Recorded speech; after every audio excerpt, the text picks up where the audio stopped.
Bismillahirrahmanirrahim. Assalamualaikum warahmatullahi wabarakatuh. Alhamdulillahi rabbil alamin wa bihi nasta'inu ala umuri dunya waddin. Allahumma salli ala Muhammad wa ala alihi wa sahbihi ajmain. Amma ba'du. Bapak-bapak, ibu-ibu sekalian, mari bersyukur kita kepada Allah Subhanahu wa taala segala kesempatan kita untuk menggali pengetahuan dan salawat serta salam kepada Nabi Muhammad SAW. Pada kesempatan ini kita akan bicara ketiga mengenai orang-orang munafik. Orang-orang munafik ini pembahasannya panjang sekali ya. Oleh sebab itu, mengapa Al-Quran sebetulnya memberikan rincian ya secara jelas orang-orang tersebut yang kita berdoa untuk terhindar dari orang-orang tersebut, karena dari rincian-rincian atau penjelasan-penjelasan Al-Quran itu memberi pelajaran kepada kita. Jangan sampai kita terjerumus ke dalam kemunafikan misalnya ya. Mari kita baca surah An-Nisa yang paling dalam ini ya. Lebih baik kita A'udzubillahi minasyaitonirrajim. Bismillahirrahmanirrahim. Innal munafiqina fit darkil asfali minan nar walan tajida lahum nasira. Sesungguhnya orang-orang munafik itu ditempatkan pada tingkatan yang paling bawah dari neraka, dan kamu tidak akan mendapatkan seorang penolong pun bagi mereka. Itu paling dasar ya. Jadi kita pasti berusaha menghindar dari sifat-sifat munafik. Kemudian di ayat sebelumnya, ayat 142, itu digambarkan bagaimana sebenarnya orang munafik itu, karena orang munafik itu selalu beserta dengan orang-orang beriman gitu ya. A'udzubillahi minasyaitonirrajim.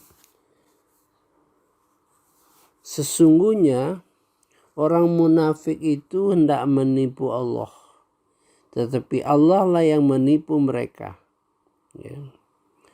Apabila mereka berdiri untuk sholat, mereka lakukan dengan malas. Mereka bermaksud riya, ingin dipuji di hadapan manusia, dan mereka tidak mengingat Allah kecuali sedikit sekali ya. Ada catatan di situ,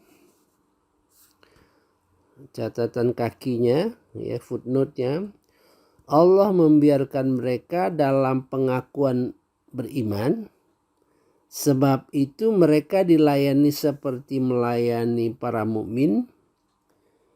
Dalam pada itu Allah telah menyediakan neraka buat mereka sebagai pembalasan tipuan mereka itu ya. Mereka hanya sholat sekali-sekali, yaitu apabila mereka berada di hadapan orang. Nah, itu ya. Jadi ada hadis Nabi mengatakan kalau mau lihat munafik itu dia tidak akan mungkin sholat subuh dan sholat isya gitu. Karena pada waktu itu kan gelap ya. Kalau sekarang ya terang, zaman dulu tuh gelap itu ya. Jadi tidak akan melihat mereka sholat isya dan subuh ya. Nah, mari kita baca ayatnya. Innal munafiqin yukhadi'una Allah wa huwa khadi'uhum. Sesungguhnya orang munafik itu mau menipu Allah, padahal yang menipu mereka adalah dengan menyiksa mereka di dunia ini, ya. Allah lah yang menipu mereka, ya. Wa idza qamu ila shalah qamu kusala. Apabila mereka berdiri salat, ya mereka berdiri dengan malas, ya. Dengan maksud unanas, mereka riak, ingin dipuji orang lain. Wala yadhkurunallaha illa qalila, mereka tidak akan mengingat Allah kecuali sedikit saja. Nah, ini dilanjutkan dengan muzabzab. Tentu ada kaitannya. Biasanya kalau ayat itu dilekatkan itu ada kaitannya. Ayat 143, mereka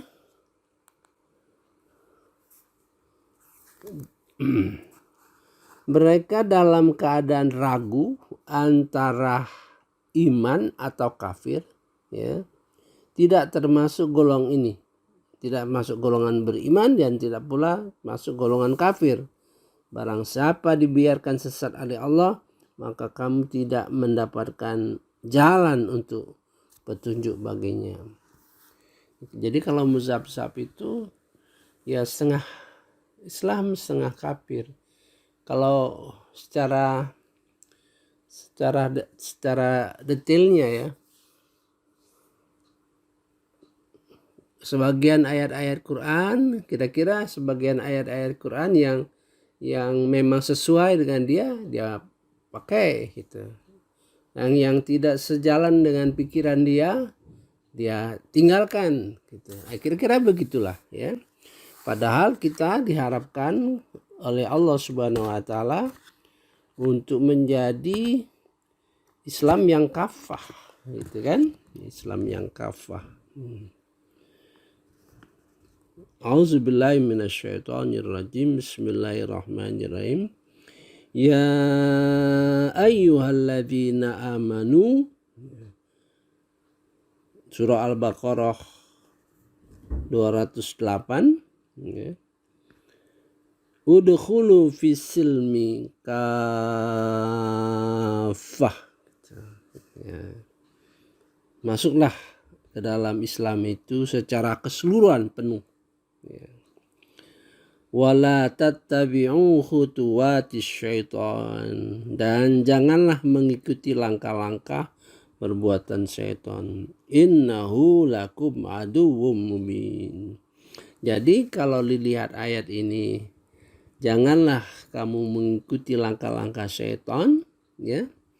Berarti tidak kafahnya, tidak keseluruhannya kita masuk Islam karena kita dipengaruhi oleh pikiran-pikiran yang dicemari oleh pikiran-pikiran syaitan. Itu kunci, ya. Nanti kita insyaallah belajar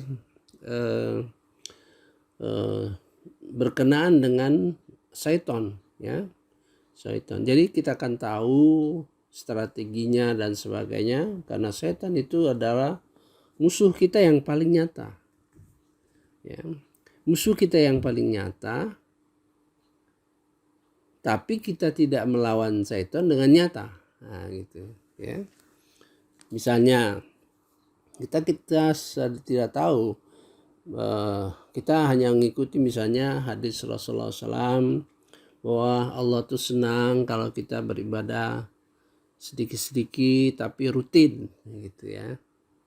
Misalnya kita berinfak, kita sedikit-sedikit rutin artinya. Nah, dengan rutin itu maksudnya kita tidak bisa, seorang yang sudah melakukan sesuatu yang rutin, ya, kegiatan hari-hari yang walaupun sedikit itu nanti akan berkembang sedikit-sedikit jadi banyak-banyak terus karena rutin itu. Nah, itu sebenarnya dalam menghadapi bujukan setan. Jadi kalau orang yang rutin sudah, misalnya kita sembahyang subuh saja, sembahyang subuh rutin kita lakukan ke masjid misalnya, saya kira insya Allah setan tidak bisa mengganggunya gitu ya. Dia tidak bisa mengganggu karena sudah rutin. Itulah sebenarnya langkah-langkah menghadapi setan antara lain ya. Kita lanjutkan ya. La ilaha ula, dia tidak masuk golongan kafir, wala ilaha ula, tidak masuk golongan mukmin gitu. Wa may yudlilillah. Ya, di sini ada kata yudlilillah dari kata dollah. Nah, dollah ya, disesatkan. Barang siapa disesatkan Allah gitu, maka falan tajidalahu sabila, maka tidak akan kamu mendapati baginya petunjuk. Dalam arti kalau Allah menyesatkan kita, bukan berarti Allah itu semena-mena dibikin kita sesat. Sebetulnya kita itu sendiri yang terjerumus dalam kesesatan sehingga Allah membiarkan gitu. Kalau ada sedikit saja ya niat kita untuk kembali, maka Allah itu lebih cepat jangkauannya gitu. Misalnya ada suatu hadis ya, kalau kita mendekat sedepah katakan ya, maka Allah tuh mendekatkan sejangkal lebih jauh. Kalau kita mendekat berlari, berjalan, Allah itu akan mendekatkan kita secara berlari. Jadi kalau ada keinginan, tapi kalau sudah memang kita memang dasarnya sesat, ya Allah membiarkan ya. Itu konsekuensi daripada Allah mengilhamkan dalam diri kita fujuraha wa taqwaha. Di dalam diri kita itu diilhamkan fujuraha wa taqwaha. Dua-dua itu ada. Ilham kepada di dalam hati kita itu kejahatan atau kejelekan atau lawan dari takwa dan takwa gitu. Artinya memang betul-betul kalau kita ingin berbuat baik untuk menjadi takwa, Allah memberikan jalan dengan cara berpuasa gitu. Puasa itu merupakan suatu intervensi yang dilakukan Allah Subhanahu wa taala untuk menggiring kita menjadi orang yang takwa. Orang yang takwa itu dalam pengertian secara jiwa ya, jiwa itu jiwa yang selalu menang ya. Seperti saya uraikan sebelumnya, di dalam diri kita ada jiwa, ada akal, dan ada nafsu gitu. Nah, kalau puasa itu melatih jiwa agar jiwa kita unggul, menang selalu terhadap akal dan nafsu. Sebenarnya juga terkait dengan adanya 3 jenis nafsu ya. Nafsu amarah ya. Dalam surah Yusuf itu, nafsu amarah itu nafsu yang menggiring kita ke arah berbuat dosa gitu. Nah,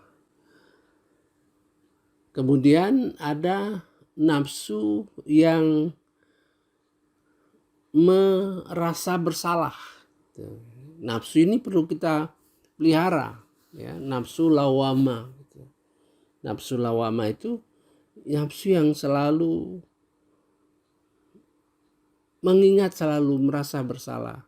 Nah, ini dari segi psikologi barat, kalau kita konsultasi misalnya ke seorang psikolog yang pemikiran baratnya masuk, dia akan bilang segala kesalahan dosa-dosa kita lupakan saja, karena kamu tidak akan bahagia karena dosa-dosa tersebut akan kamu ingat. Nah, itu berbeda dengan konsep Al-Quran ya, sebenarnya bagi kita yang punya nafsu yang selalu bersalah, itu harus dipelihara. Justru itulah yang mendorong kita untuk melakukan istighfar, tobat gitu ya. Karena bagaimanapun nafsu mutmainnah ya, nafsu mutmainnah itu tercapai kalau nafsu lawamah itu terus kita pelihara gitu. Nah, nafsu lawamah itu dengan beristighfar, tobat, lama-lama perasaan menyesal itu menjadi tenang gitu. Karena kita merasa Allah tuh mengampuni kita. Dan kita berbahagia. Jadi orang yang berdosa itu akan merasa bahagia kalau dia merasa bahwa dosa itu diampuni Allah SWT. Nah, itu beda antara istighfar dengan tobat. Kalau tobat itu perubahan sikap kita. Kalau istighfar kan mohon ampun ya. Nah, kalau tobat itu perubahan sikap kita, kembali kepada yang semestinya gitu. Ya, dalam satu hadis, tapi saya belum pernah baca terus terang karena saya mendengar itu dari Kiai MZ Zainuddin. Saya kira itu sahih karena itu juga tidak menyalahi. Saya mencoba mencari hadis itu tapi tidak ketemu. Nah, kalau ciri-ciri orang diterima tobatnya ya, dia sholat malam, dia banyak sedekah dan sebagainya, itu ciri-ciri bahwa tobat kita itu diterima oleh Allah SWT. Merupakan ciri-ciri orang yang melakukan tobat itu ada 7 kalau tidak salah ya. Berbuat baik pada orang tuanya, tidak mau melihat lagi hal-hal yang ibaratnya dulu suka ke diskotik misalnya ya, suka ke diskotik dan lain-lain, dia tidak lagi menghindari gitu. Termasuk juga kalau ada kawannya masih main ke diskotik, dia kan tentu menghindar. Itulah ciri-ciri orang tobat itu ya. Mari kita kembali ke surah An-Nisa ini. Itu gambaran umum ya, gambaran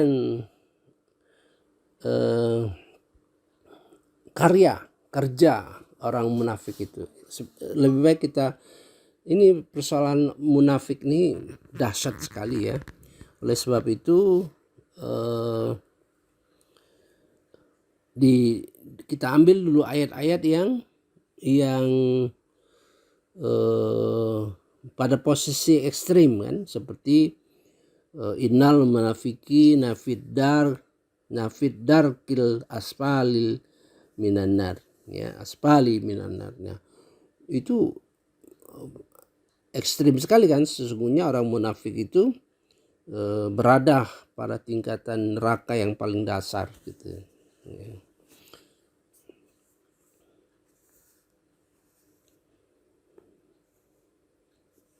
Nah, kemarin kita menceritakan pertarungan antara orang munafik dengan orang mukmin ya. Pada kesempatan kemarin, di mana orang munafik itu sudah bekerja sama ya, berkelompok gitu, untuk menyuruh yang mungkar dan mencegah yang ma'ruf. Itu kebalikan dari orang yang melakukan amar ma'ruf nahi munkar gitu. Dalam ayat 67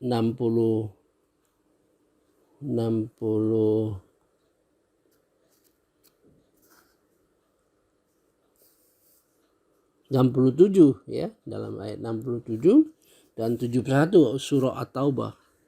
Itu ekstrim ya, kondisi ekstrim di mana orang munafik itu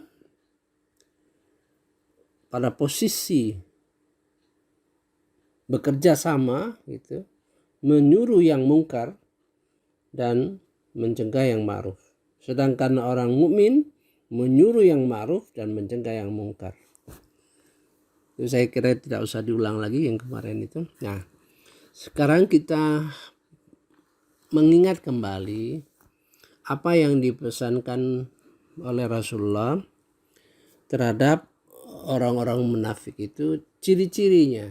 Ya, ciri-cirinya itu Nabi Muhammad SAW itu memberikan satu ciri yang memudahkan kita untuk paham. Maka itu kalau kita memperoleh ciri-ciri dari Rasulullah itu kita jadi mudah paham. Tapi jangan berhenti di situ saja. Ya. Pertama, kalau dia janji bohong. Kalau dikasih amanat dia khianat. Gitu. Ya. Kemudian ada lagi yang paling dasar. Kalau bertengkar, terjadi perdebatan, itu sangat dasar. Tidak akan mungkin dia mau, keras kepala gitu. Jadi kalau satu pengertian, ya, satu pengertian ayat mengenai ayat, satu ayat, dia kalau berselisih pendapat, dia bertegang. Itu contohnya itu. Kalau orang mukmin itu kan kalau ada perselisihan pendapat justru ditelusurinya, ya, dia mau bagaimana yang sebenarnya gitu. Itu ciri-ciri kalau berjanji juga tidak tepat, ya, bohong, ya, itu ciri-ciri awal lah gitu ya.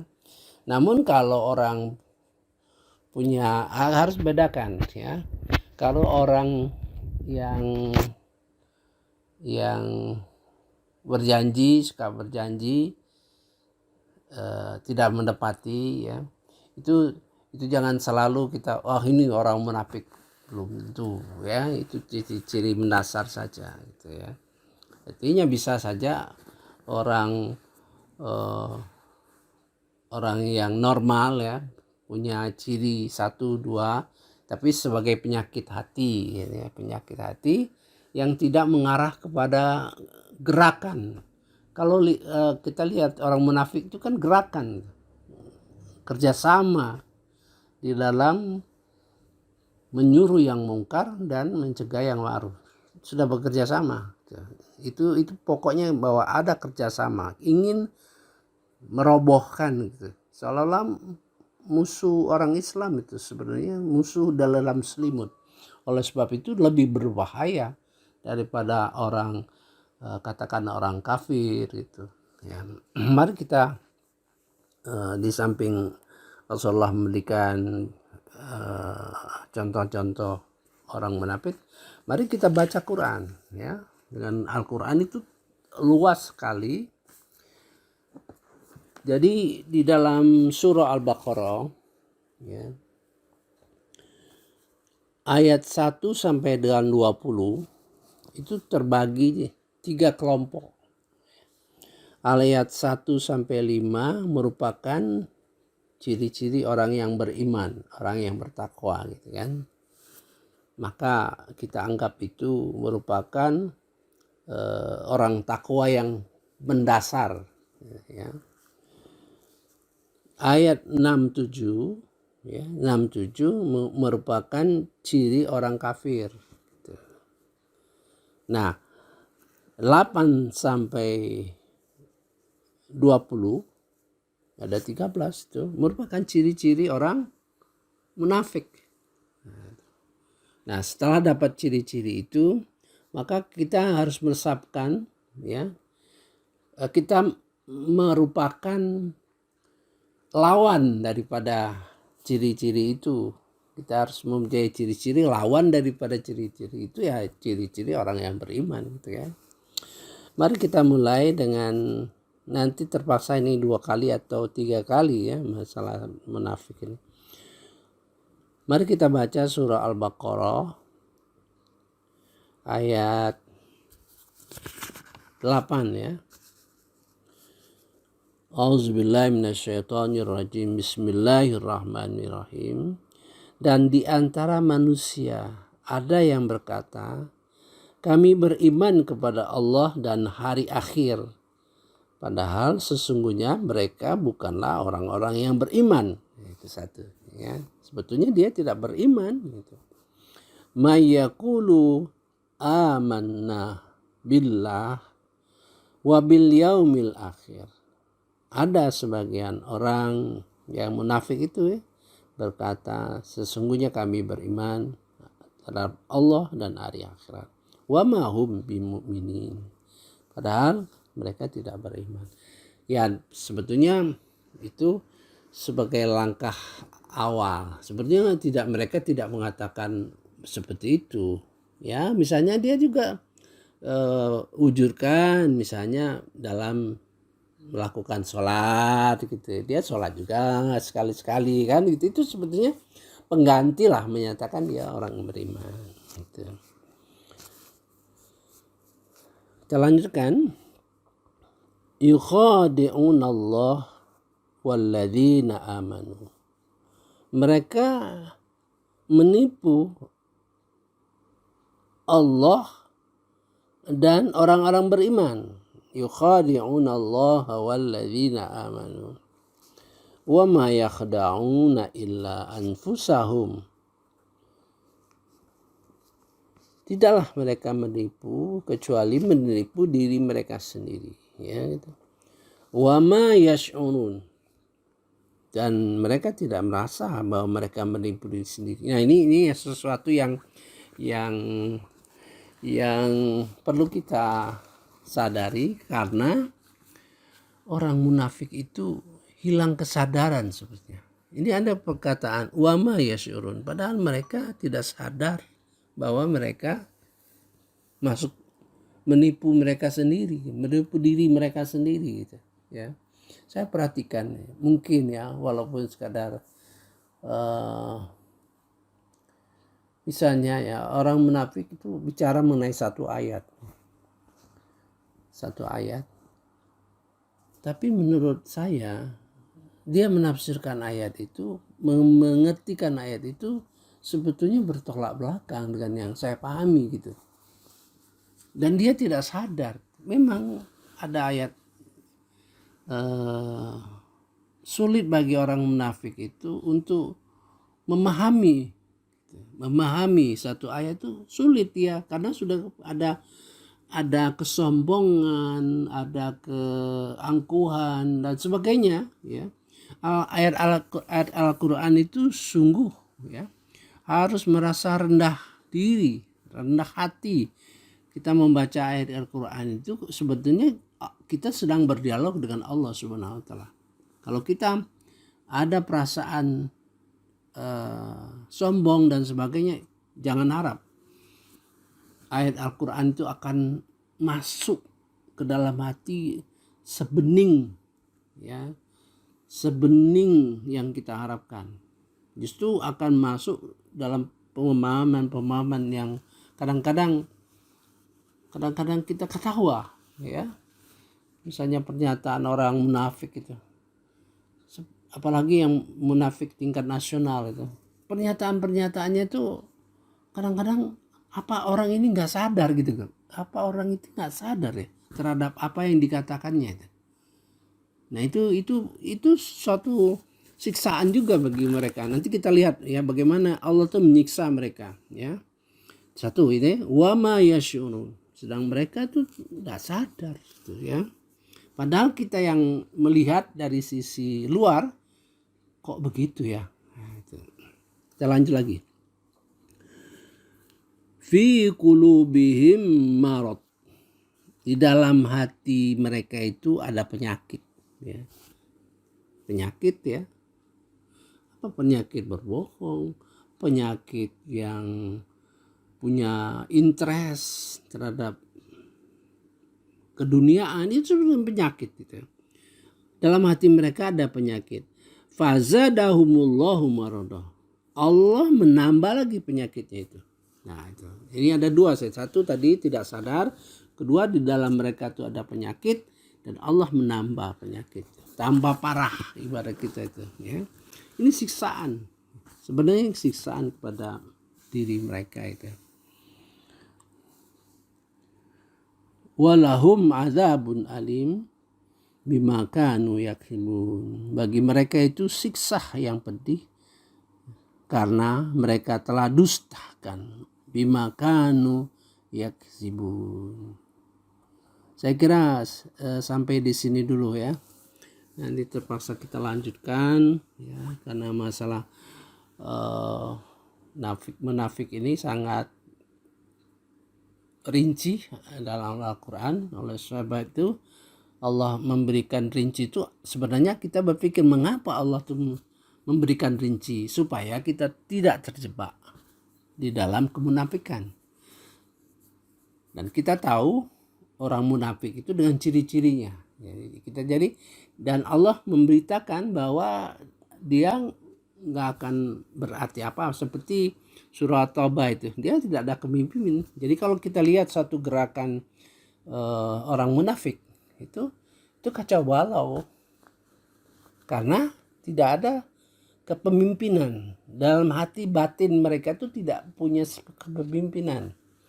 Nah, kalau orang yang melakukan amar ma'ruf nahi munkar itu ada kepemimpinan ya, dalam hal komando dan sebagainya. Saya kira cukup dulu sampai di sini ya. Wallahu alam. Subhanakallahumma wa bihamdika asyhadu an la ilaha illa anta astaghfiruka wa atubu ilaik. Wassalamualaikum warahmatullahi wabarakatuh.